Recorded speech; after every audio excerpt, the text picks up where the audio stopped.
Hey everyone, welcome to practice mock. तो जैसा आप सभी को पता है कि एसबीआई क्लर्क के सेशंस चल रहे हैं यूट्यूब पे, और जिनमें हम प्री और मेंस दोनों ही डिस्कस कर रहे हैं। तो आज मेंस की क्लास है। आज हम फिर से मेंस के कुछ अच्छे पैटर्न वाले क्वेश्चन डिस्कस करेंगे, कॉन्सेप्ट सीखेंगे और अप्रोच भी सीखेंगे। तो चलिए स्टार्ट करते हैं, देखते हैं किन किन तरह के पैटर्न्स पे क्वेश्चन आज के सेट में हमारे पास है।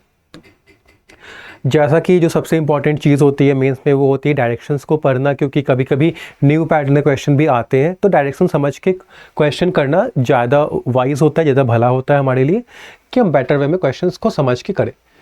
और डायरेक्शन पढ़ते हैं, देखते हैं क्या कह रहा है। In the question below a sentence is given with 4 words highlighted in bold. ठीक है, सेंटेंस दिया हुआ है, सेंटेंस में हम देख पा रहे हैं कि 4 वर्ड्स हाईलाइटेड है बोल्ड में। From the options choose the number of highlighted in bold which are contextually और ग्रामेटिकली इनअप्रोप्रिएट। ठीक है, यहाँ पे क्या है, चूज द नंबर ऑफ, यहाँ पे वर्ड्स होना चाहिए था कि मिसिंग है। ठीक है, choose the number of words highlighted in bold which are contextually और ग्रामेटिकली इनअप्रोप्रिएट। करना हमें क्या है कि इन सेंटेंस में जो 4 वर्ड्स है बोल्ड 4 है, ठीक है, तो हमें ये बताना है कि कितने वर्ड्स कॉन्टेक्चुअली या ग्रामेटिकली गलत है। ठीक है, देखो जनरली क्या होता है, प्री में क्या होता है, इस तरह के जो क्वेश्चन आते हैं 4 वर्ड्स बोल्ड होते हैं, उनमें किसी एक का स्पेलिंग होता है गलत, या फिर एक जो वर्ड है वो खुद गलत यूज़ हुआ होता है, उसके जगह पे कोई और वर्ड यूज़ करना होता है। तो वहाँ पे वर्ड्स ऑप्शन में होते हैं, हमें बताना होता है कौन सा वर्ड गलत है। बट यहाँ पे क्या है कि एक से ज़्यादा वर्ड्स गलत हो सकते हैं। तो जितने वर्ड्स गलत हैं, जैसे अगर 4 में से 2 वर्ड्स गलत यूज़ है तो हम 2 को मार्क करेंगे, अगर 1 है तो 1 को करेंगे, चारों गलत है तो चारों को करेंगे, और एक भी गलत नहीं है तो ये वाला जो 0 है इस पे मार्क कर देंगे। तो चलो स्टार्ट करते हैं। ये सेंटेंस है, देखते हैं कितने वर्ड इसमें गलत है। क्या लिखा है, on top of an autonomous loss of human lifes. ठीक है, the pandemic paused many people's progress on family and career goals that were plot a long time ago. On top of an autonomous loss of human lifes, यहाँ पे क्या है, loss of human lives, मतलब जो जान लोगों की चली जाती है, उस लॉस के बारे में बात हुई है। और उस लॉस को डिस्क्राइब किससे कर रखा है, वर्ड ऑटोनॉमस। ऑटोनॉमस का मतलब होता है इंडिपेंडेंट, जिसको कोई सुपरवाइज नहीं कर रहा है, जिसको कोई कंट्रोल नहीं कर रहा है, वो खुद ही समझ के काम कर रहा है, या खुद ही रेगुलेट हो रहा है वो।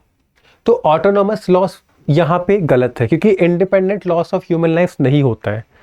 तो एक हमें गलत मिला, ऑटोनॉमस गलत है। ठीक है, the pandemic paused many people's progress, जो पैंडेमिक था उसने पॉज कर दिया, मतलब कि स्टॉप कर दिया। ठीक है, पॉज में कैसे होता है, जब हम वीडियो पॉज करते हैं तो क्या होता है, वीडियो वहाँ पे रुक जाती है। तो वीडियो में क्या होता है, प्रोग्रेस हो रहा होता है, मूवी चल रहा है या वीडियो चल रहा है, म्यूजिक वीडियो कुछ भी है, हमने पॉज किया तो वहीं पे रुक गया, वो आगे नहीं बढ़ता। सेम यहाँ पे कॉन्टेक्स्ट यूज हुआ है कि पैंडेमिक ने जो लोगों का प्रोग्रेस था, जो अपने लाइफ में वो आगे बढ़ रहे थे, डेवलप हो रहे थे, उस पर एक रोक लगा दी। तो स्टॉप कह सकते हो तुम, इंटरप्टेड कह सकते हो, तो ये बिल्कुल सही है।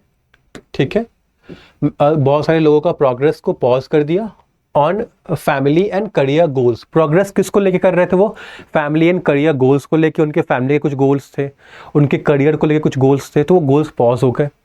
अब यहाँ पे हम देख रहे हैं गोल्स की स्पेलिंग गलत है, GOALS गोल्स होता है, तो हमें 2 मिल गया, 2 गलत है। एक तो ये ऑटोनॉमस जो गलत था, इंडिपेंडेंट लॉस ऑफ लाइफ तो कुछ नहीं होता। That were plot a long time अगो।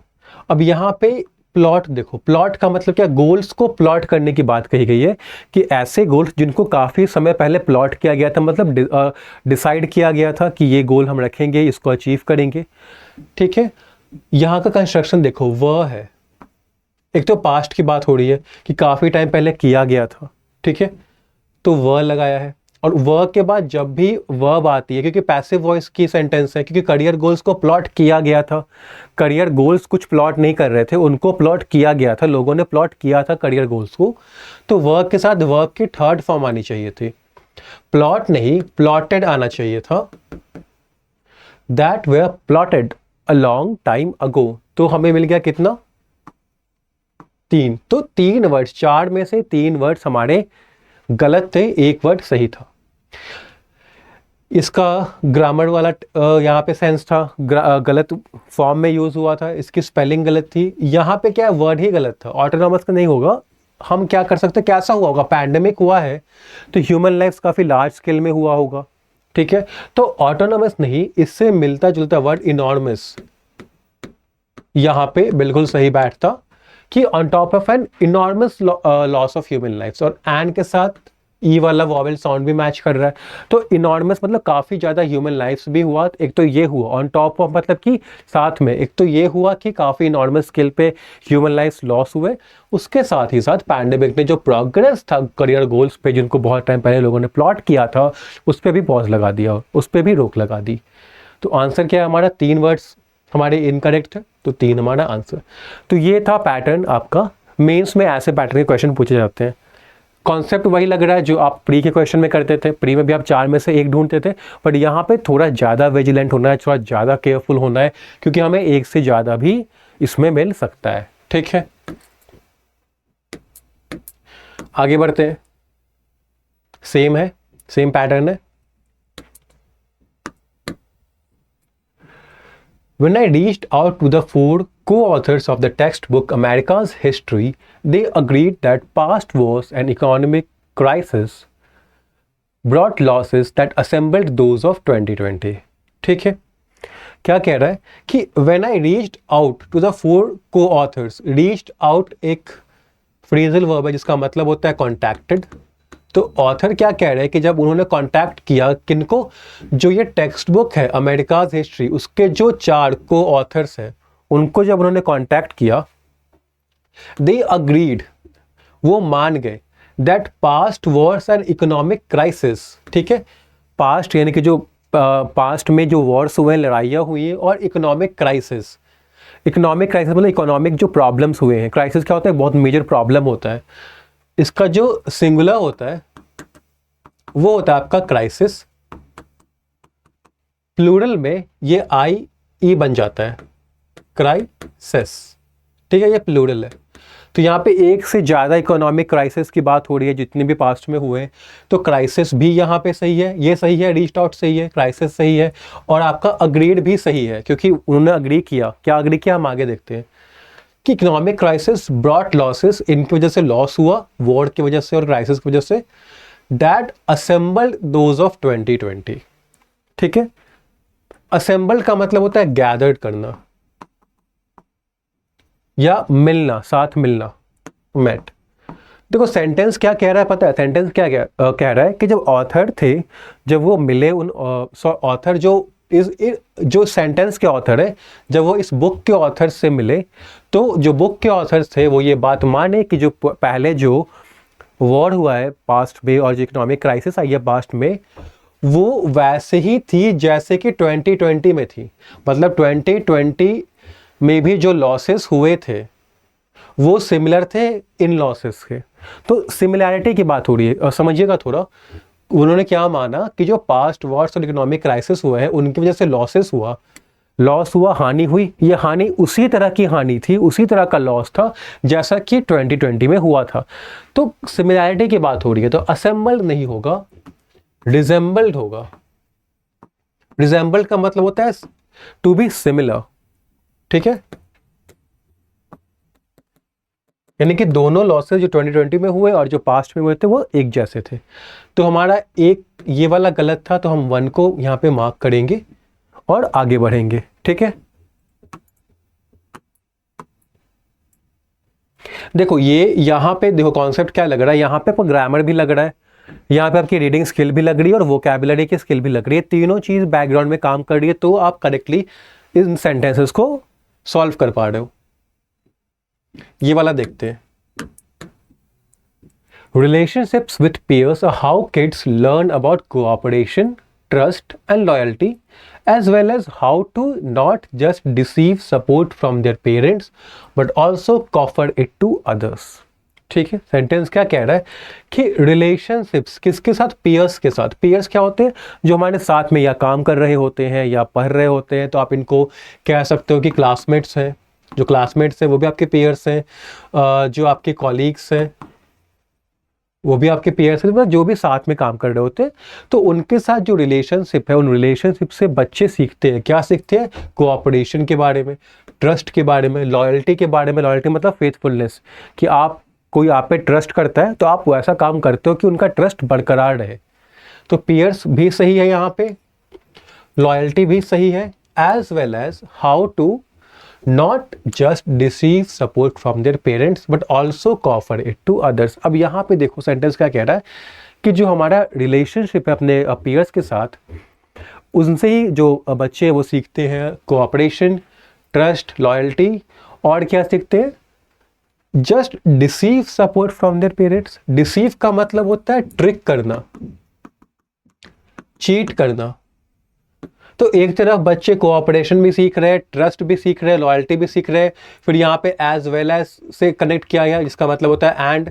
तो यहाँ पे अगर पॉजिटिव बातें हैं तो आगे भी तो पॉजिटिव बातें ही होंगी ना, कि एक तरफ कोऑपरेशन सीख रहे हैं, ट्रस्ट सीख रहे हैं, लॉयल्टी सीख रहे हैं, दूसरी तरफ पेरेंट्स को चीट करना सीख रहे हैं। तो यहाँ पे देखो, जब भी एंड का यूज होता है तो टोन हम सिमिलर रखते हैं। अगर इस तरफ पॉजिटिव टोन है तो उस तरफ भी पॉजिटिव टोन होगी। और सेंटेंस पढ़ के भी आपको लग रहा होगा कि पॉजिटिव चीज़ की बात हो रही है, जो रिलेशनशिप है पीयर्स का, उससे बच्चे पॉजिटिव चीज़ें सीखते हैं, कोऑपरेशन, ट्रस्ट, लॉयल्टी। और क्या सीखते हैं? सपोर्ट लेना अपने पेरेंट्स से, ना कि सपोर्ट को धोखा देना या चीट करना। तो डिसीव नहीं होगा, डिसीव होगा। तो एक हमें मिल गया। But also offer it to others. Support receive करना और सपोर्ट देने की बात हुई है, कि पेरेंट्स से सपोर्ट लेना भी सीखते हैं और सपोर्ट दूसरों को देना भी सीखते हैं। कॉफर नाउन होता है, जिसका मतलब होता है कोई एक बड़ा सा बॉक्स जैसा होता है, बास्केट जैसा, वो कॉफर होता है। कॉफर नहीं होगा, ऑफर होगा। Offer it to others. तो ये हो गया दूसरा। तो इसमें दो वर्ड्स थे गलत, तो दो हमारा करेक्ट आंसर है।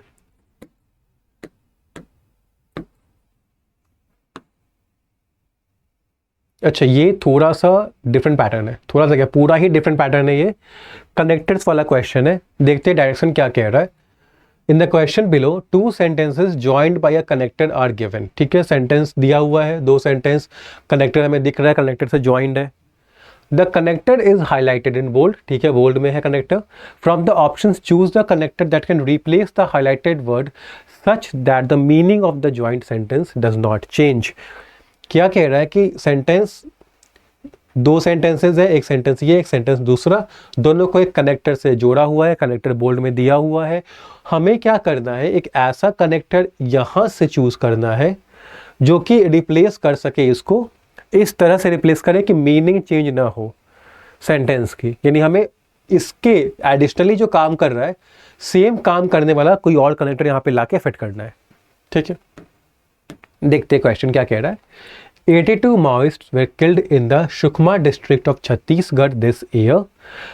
82 Maoist मारे गए, कहाँ मारे गए? सुकमा डिस्ट्रिक्ट छत्तीसगढ़ में इस साल। Additionally, a total of 53 rebels surrendered to the paramilitary force. तो 82 Maoist मारे गए, साथ ही साथ 53 रिबेल्स जो है उन्होंने सरेंडर किया पैरामिलिट्री फोर्स को। तो जो एडिशनली होता है, ये हमें एडिशनल, जैसे कि नाम से ही लग रहा है, एडिशनल इंफॉर्मेशन देता है। क्या देता है? Additional information. तो हमें एक ऐसा ही कनेक्टर ढूंढना होगा जो एडिशनल इंफॉर्मेशन दे सेंटेंसेस में। तो फर्दर मोर एडिशनल इंफॉर्मेशन देता है, प्लस से मैं बता रहा हूँ, प्लस मतलब कि एड एडिशनल इंफॉर्मेशन। बिसाइड्स भी देता है। देखो दो वर्ड होते हैं, बिसाइड और बिसाइड्स, दोनों में लिख देता हूं, बिसाइड और बिसाइड्स। बिसाइड्स का मतलब होता है प्लस, यानी कि एडिशनली, और बिसाइड का मतलब होता है साइड ऑफ, किसी के साइड, किसी के पीछे। ठीक है, तो इनमें कंफ्यूज मत होना। बिसाइड्स लिखा है मतलब एडिशनल इंफॉर्मेशन देगा। ठीक है, सिंस जो होता है ये रीजन देता है। जैसे अगर मैं एग्जाम्पल दूं, एग्जाम्पल लिख देता हूं मैं, यहां पे लिख देता हूं कि he did not go to school, go to the school, नहीं go to school सही है, he did not go to school since, ठीक है, यहां पे रीजन दे रहे हैं क्यों नहीं गया, he was unwell, ठीक है, तो सिंस का यूज़ ऐसे होता है रीज़न देने के लिए, ठीक है। तो सिंस यहाँ पे रीज़न की बात तो नहीं हो रही है, तो ये वाला गलत हो गया न। ये क्या, एक मिनट, क्या, अच्छा ठीक है, चलो फिर से करते हैं। एडिशनली क्या करता है, एडिशनली करता है एडिशनल इंफॉर्मेशन, ठीक है, एडिशनल इंफॉर्मेशन देता है,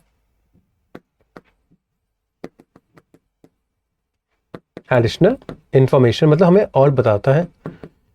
सेम, फर्दरमोर और बिसाइड्स दोनों ही एडिशनल इंफॉर्मेशन देते हैं।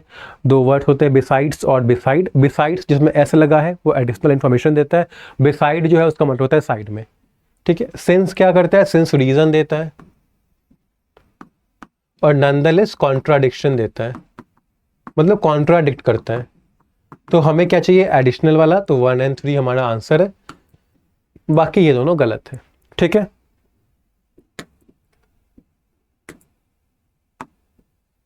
सेम यहां पे भी सेम ही है पैटर्न।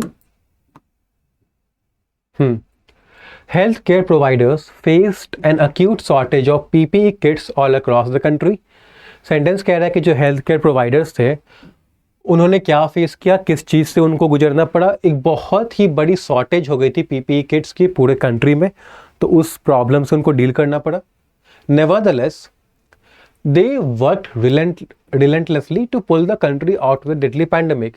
अब नेवरदलेस क्या करता है, ये बताता है कॉन्ट्राडिक्शन, यानी ऑपोजिट बात करता है। क्या करता है, कॉन्ट्राडिक्ट करता है, ऑपोजिट। मतलब क्या कह रहा है, एक तरफ ये कह रहा है कि हेल्थ केयर प्रोवाइडर्स के सामने एक बहुत बड़ी प्रॉब्लम थी। क्या प्रॉब्लम थी कि अक्यूट शॉर्टेज हो गया था पीपीई किट्स का पूरे कंट्री में। उसके बावजूद ये होते हुए भी ऑपोजिट किया उन्होंने। क्या ऑपोजिट किया, उन्होंने रिलेंटलेसली कंटिन्यूसली वर्क किया कंट्री को पैंडेमिक से बाहर लाने के लिए।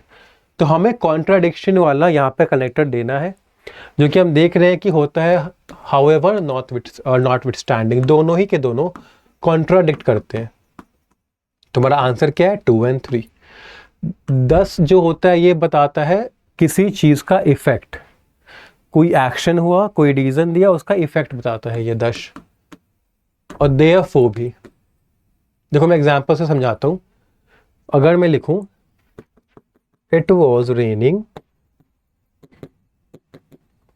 तो इट वॉज रेनिंग क्या हो गया, एक एक्शन हो गया। इसका इफेक्ट क्या होगा, इसका इफेक्ट मैं आगे लिखूंगा। Therefore we decided not to go out, ठीक है। तो जैसे यहां पे क्या है, देयरफॉर क्या कह रहा है, इस एक्शन का इफेक्ट बता रहा है कि क्या कह रहा है कि चूंकि बारिश हो रही थी तो हमने डिसाइड किया, इसलिए हमने डिसाइड किया कि हम बाहर नहीं जाएंगे। तो 10 को भी यहाँ पे लगा सकते, it was raining 10 we decided not to go out. तो 10 और देयरफॉर दोनों ही यहाँ पे आपके फिट हो जाएंगे। बट हमें कॉन्ट्राडिक्शन वाला चाहिए था, जो कि हमें नॉटविथस्टैंडिंग और हाउएवर में मिल गया था। तो आंसर हमारा क्या था, 2 और 3।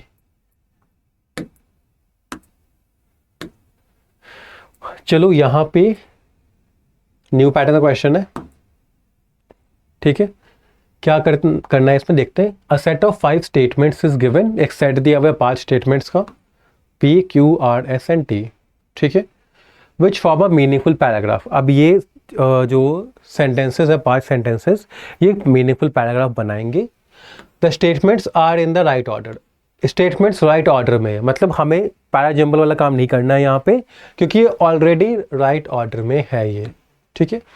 You are required to read the statements and answer the question. हमें क्या करना है, हमें स्टेटमेंट्स पढ़ना है और इधर जो क्वेश्चन है उन्हें करना है। हमें इसको सॉल्व नहीं करना है पैराजंबल, क्योंकि पैराजंबल ऑलरेडी सॉल्व है। यहाँ पे लिखा है statements are in the right order, ठीक है। तो चलो स्टेटमेंट्स पढ़ते हैं। क्वेश्चंस पहले देख लेते हैं किन तरह का क्वेश्चन है, क्योंकि नया पैटर्न है तो बेस्ट हमारे लिए यही होगा कि हम क्वेश्चंस एक बार देख लें कि क्या हमें एक एक स्टेटमेंट्स अलग अलग पढ़नी है या पूरा स्टेटमेंट्स पढ़ के आइडिया लेके तब क्वेश्चन करना है। तो हम देख रहे हैं कि लिखा है विच of the following words can fit in statement P. Statement P में कौन सा वर्ड फिट होगा, तो पी को पढ़ेंगे इसके लिए। फिर लिखा है कि क्यू में which of the highlighted words और phrases in statement Q are inappropriate. Q में कौन सा वर्ड इनअप्रोप्रिएट है, तो उसके लिए क्यू को पढ़ेंगे। आर में कौन सा word, which of the following words is the opposite of the highlighted word in sentence R. Sentence R में एक वर्ड हाईलाइटेड है, इसका ऑपोजिट हमें बताना है। विच of the following phrases can fit in the sentence S. S में एक blank है, इसमें से कौन सा फ्रेज ऑफ फिट होगा, ठीक है। विच of the following can replace the highlighted phrase in sentence T. Sentence T में एक फ्रेज हाईलाइट किया हुआ है, इसको कौन सा फ्रेज रिप्लेस कर सकता है। तो हम देख रहे हैं कि सारे सेंटेंसेस के लिए हमारे पास अलग अलग क्वेश्चंस है, मतलब हमें पूरा सेंटेंस पैराग्राफ पढ़ के कोई थीम वगैरह नहीं निकालनी है, हम इंडिविजुअली सेंटेंसेस को पढ़ के आंसर करेंगे, ठीक है। हम आते हैं पहले पी में। पी में क्या करना है, हमें फिल इन द ब्लैंक करना है। पढ़ते हैं, time is of the essence in the current market situation. Time बहुत ज़रूरी है, ऑफ द एसेंस मतलब वेरी इंपॉर्टेंट होता है, तो ऑफ द एसेंस का एक बार मतलब लिख देते हैं यहाँ पे, वेरी इंपॉर्टेंट, काफ़ी इंपॉर्टेंट है, क्रूशियल है, क्रिटिकल है, ठीक है, पैरामाउंट है। तो time is very important in the current market situation. अभी जो मार्केट सिचुएशन चल रही है उसको देखते हुए टाइम काफ़ी इंपॉर्टेंट है। And a board meeting was held yesterday. एक कल बोर्ड मीटिंग एक रखी गई थी। इन एन अटेम्प्ट टू मतलब क्या करने के लिए रखी गई थी, dash the process of acquiring a Japanese pharma company. एक प्रोसेस जो है, क्या प्रोसेस है, एक जापानीज फार्मा कंपनी को अक्वायर करने का प्रोसेस है, उससे रिलेटेड कुछ मीटिंग रखी गई थी कि उस प्रोसेस को क्या करना है। अब हमारे पास 4 वर्ड्स है, देखते हैं 4 वर्ड्स में से कौन सा वर्ड यहाँ पे फिट बैठेगा। उससे पहले थोड़ा सा हम अपना ये लगाएंगे, आइडिया देखेंगे कि कौन सा कैसा वर्ड यहाँ पे आना चाहिए। तो आप ही बताइए, जो प्रोसेस है एक जापानीज फार्मा कंपनी को अक्वायर करने का प्रोसेस, उस प्रोसेस को क्या कर सकते हैं, या तो हम फास्ट कर सकते हैं प्रोसेस को, या तो पोस्टपोन कर सकते हैं, डिले कर सकते हैं, या तो कैंसिल कर सकते हैं। तो इन्हीं 3 वर्ड्स में से कोई एक वर्ड आ रहा होगा ब्लैंक में। यहाँ पे देखते हैं वर्ड्स का मतलब। हेस्टन का मतलब होता है to make something fast, make something happen quickly, ठीक है। डेनिग्रेट का मतलब होता है इंसल्ट करना। एक्सपेडाइट का भी यही मतलब होता है, to make something happen quickly. और डिस्पैडेज का मतलब होता है इंसल्ट करना। तुम्हारे पास पेयर बन गया है। हेस्टन और एक्सपेडाइट का मतलब होता है किसी प्रोसेस को जल्दी जल्दी करना, तुरंत करना, बिना देरी किए हुए। डेनिग्रेट और डिस्पैरेज का मतलब होता है इंसल्ट करना। तो जो जापानीज कंपनी को अक्वायर करने का प्रोसेस है, उसको क्या किया जाएगा, इंसल्ट किया जाएगा या फिर जल्दी जल्दी किया जाएगा। तो जल्दी जल्दी किया जाएगा। हेस्टन और एक्सपेडाइट हमारे करेक्ट आंसर है, 1 और 3 हमारा करेक्ट आंसर इसमें हो गया, ठीक है। आते हैं नेक्स्ट पे। अब हम क्यू पे आएंगे। क्यू यहां पे हमें क्या बताना है, क्यू में कि कौन सा जो वर्ड है या फ्रेज है वो गलत है। There is growing unrest in Hong Kong. Hong Kong में क्या इंक्रीजिंग अनरेस्ट है, मतलब लोग वरीड है, चिंतित है, गुस्से में है, चीजें स्टेबल नहीं है। Over repeating economic and social conditions due to the Chinese occupation. और ऐसा अनस्टेबल सिचुएशन क्यों है हांगकांग में। ओवर का मतलब क्या होता है, बिकॉज ऑफ, एक तरह से ले सकते हो, बिकॉज ऑफ क्या, रिपीटिंग, बार बार हो रही है, इकोनॉमिक एंड सोशल कंडीशंस बार बार हो रही है। क्यों हो रही है, चाइनीज ऑक्यूपेशन की वजह से। चाइनीज ऑक्यूपेशन मतलब चाइना की जो फोर्सेस है वो हांगकांग में बार बार घुस रही है, फोर्सिवली घुस रही है, वहाँ पे इंटरफेयर कर रही है। उस वजह से एक बढ़ता हुआ एंग्जाइटी, वरी, अनस्टेबिलिटी है हांगकांग में। तो यहाँ पे देखो, there is a growing unrest, तो समझ में आ रहा है, ये बिल्कुल सही है। चाइनीज ऑक्यूपेशन भी समझ में आ रहा है कि हाँ, ऑक्यूपेशन का मतलब क्या होता है, वो वाला ऑक्यूपेशन नहीं जो काम हम करते हैं, वो तो होता ही है, बट एक ऑक्यूपेशन होता है जबरदस्ती कहीं घुसना। तो चाइनीज फोर्सेस घुस रही है जबरदस्ती वहाँ हांगकांग में, जिस वजह से चिंता फैला हुआ है। बट चाइनीज फोर्सेस घुस रही हैं तो social condition, economic condition repeat हो रहा है। Repeating social, economic and social condition, bar bar condition repeat हो रहा है, इस वजह से हो रही है, कोई सेंस नहीं बन रहा। रिपीटिंग नहीं होगा, कहने का मतलब क्या है कि सोशल कंडीशन, इकोनॉमिक कंडीशन खराब हो रही है। क्यों? क्योंकि चाइनीज इंटरफेरेंस है, जिस वजह से अनरेस्ट है, बढ़ी है हांगकांग में। तो रिपीटिंग नहीं होगा यहाँ पे कोई, हम इसी तरह का वर्ड फिट कर देंगे। यहाँ पे वर्जनिंग कर सकते हो, डेटेरेटिंग कर सकते हो, ठीक है। अब चूंकि हमें वर्ड यहाँ पे फिट नहीं करना है, हमें बस इतना बताना है कि कौन सा वर्ड गलत था, तो रिपीटिंग गलत है, ठीक है।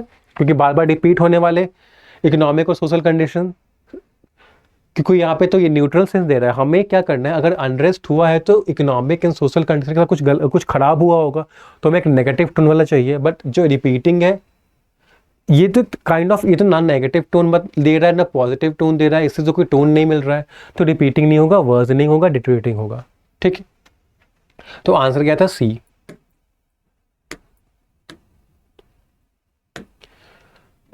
अब पी क्यू, हम आ रहे हैं आर में। आर में क्या करना है कि जो हाईलाइटेड वर्ड है डिनाउंस्ड हमें दिख रहा है, उसका हमें ऑपोजिट बनाना है।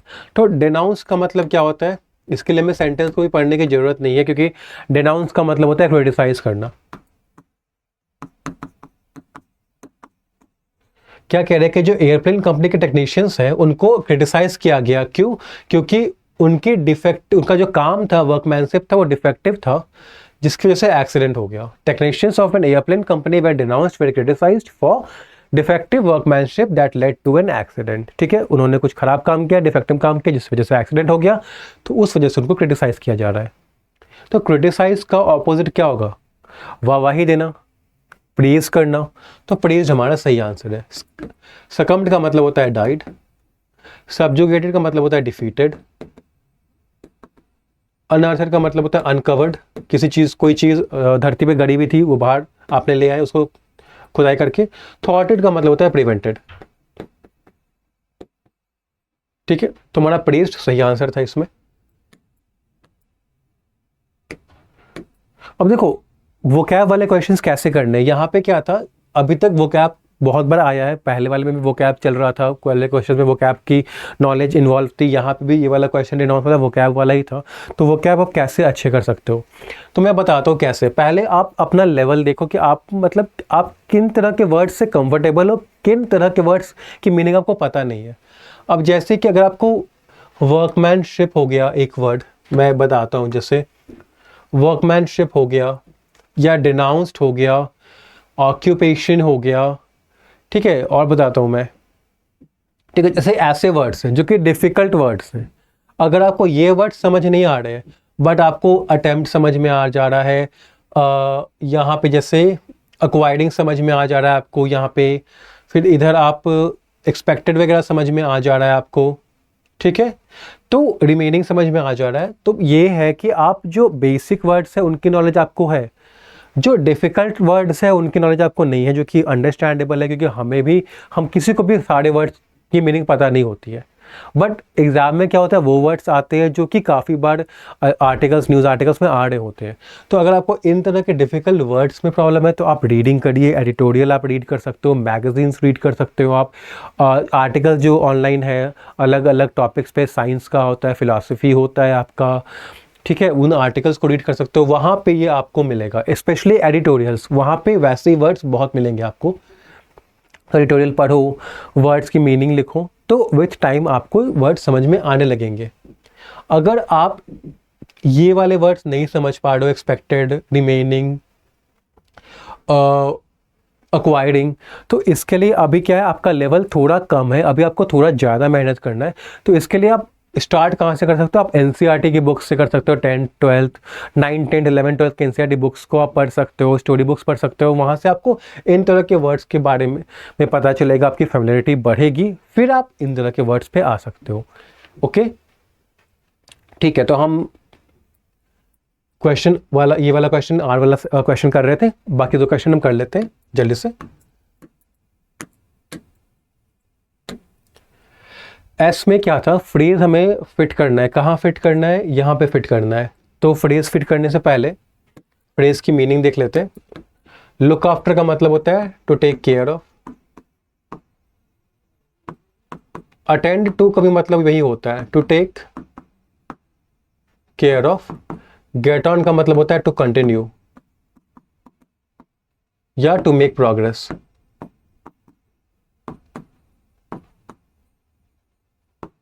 ठीक है। तो Natasha is expected to come straight home from school. Natasha से एक्सपेक्ट किया जा रहा है कि वो सीधे स्कूल से घर आए and dash her younger sister, अपनी यंगर सिस्टर के साथ कुछ है, because her mother is ill, क्योंकि उनकी जो मदर है वो इल है। तो आप बताओ इसमें से कौन सा फ्रेजल वर्ब यहाँ पे फिट होगा, ये आपको होमवर्क में बताना है कमेंट सेक्शन में, ठीक है। ये आप करोगे। लास्ट वाला क्वेश्चन हम कर लेते हैं, एक बार क्वेश्चन यहाँ पे आप देख के कर लेना, ठीक है।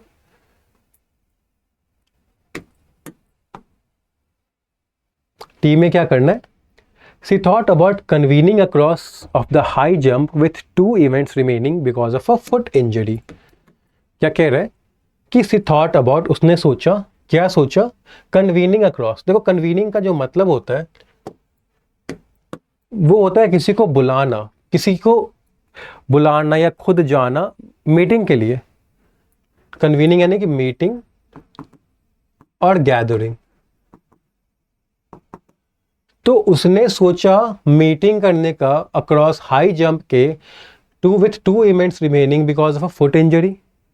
सेंटेंस देखो क्या कहना चाह रहा है कि उसने सोचा, सेंटेंस में हुआ क्या क्या पहले दिखाते हैं, ये देखते हैं। उसने कुछ सोचा हाई जंप को लेके। हाई जंप क्या होता है, एक इवेंट होता है, ठीक है।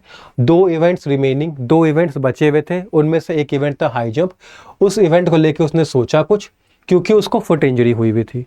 तो फुट इंजरी हुई होगी तो उसने क्या सोचा होगा, आप ही बताओ।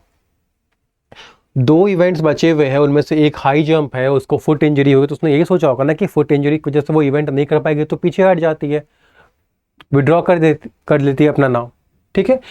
मीटिंग या गैदरिंग अक्रॉस हाई जंप तो इवेंट है, उसके अक्रॉस मीटिंग करना, उसके अक्रॉस गैदरिंग करना, तो यहाँ पे सेंस नहीं बना रहा, ठीक है। तो यहाँ पे क्या होगा, यहाँ पे होगा जो सही आंसर है वो होगा ड्रॉपिंग आउट। ड्रॉपिंग आउट का मतलब होता है विड्रॉ कर लेना किसी इवेंट से, और ये कॉन्टेक्स्ट में फिट भी बैठेगा। दूसरा कन्वीनिंग अक्रॉस क्यों गलत है, क्योंकि कन्वीनिंग के बाद अक्रॉस नहीं आता है, कन्वीनिंग के बाद फिर ऑफ भी नहीं आता। कन्वीनिंग डायरेक्ट एक ऑब्जेक्ट लेता है, जैसे मैं कहूं आई एम कन्वीनिंग,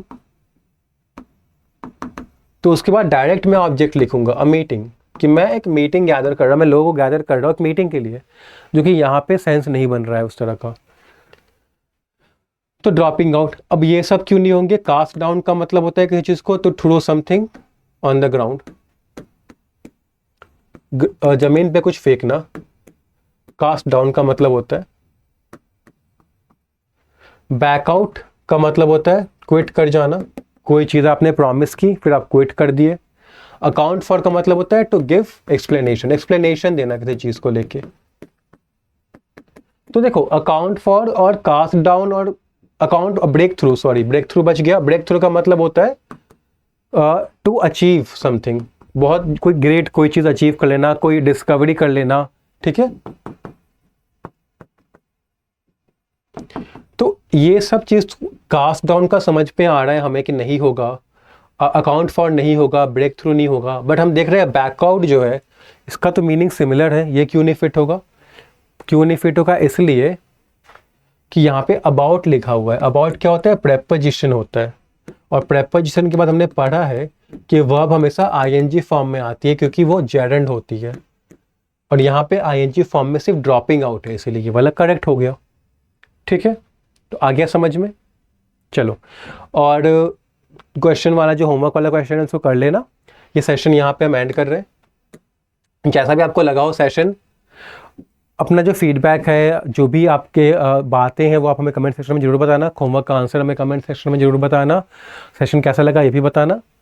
और क्या है कि देखो एसबीआई क्लर्क प्रीलिम्स का लाइव टेस्ट अभी भी लाइव है, आज रात को 10 बजे तक लाइव होगा। तो जिन बच्चों ने नहीं दिया है अभी तक लाइव टेस्ट, दे दो, काफ़ी इंपॉर्टेंट है। पता चलेगा कि कंपटीशन में अभी आपका कितना स्कोर आ रहा है, कितना परसेंटाइल आ रहा है, कहाँ पे कितना आपको एफर्ट मारना है, अभी कहाँ कौन सा वीक सेक्शन है, सब पता चलेगा इससे। तो इसको ज़रूर करना है आपको। 10 बजे तक का टाइम है, आज तक रात के 10 बजे तक, तो इसको अटेम्प्ट करो। कल आपको इसका रिजल्ट, एनालिटिक्स सब मिल जाएगा, ठीक है। साथ ही साथ लोहड़ी सेल अभी भी चल रहा है। लोहड़ी सेल में आपको कूपन कोड लगाना है लोहड़ी, तो आपको 2x वैलिडिटी यानी डबल वैलिडिटी मिल जाएगी, साथ में 20% ऑफ भी मिल जाएगा। ठीक है, तो अब मैं मिलूंगा आपसे नेक्स्ट सेशन में और बहुत ही मज़ेदार, बहुत ही अच्छे लेवल के क्वेश्चंस लेके। तब तक के लिए पढ़ाई करते रहो और अपने हेल्थ का केयर करो। Thank you and have a nice day.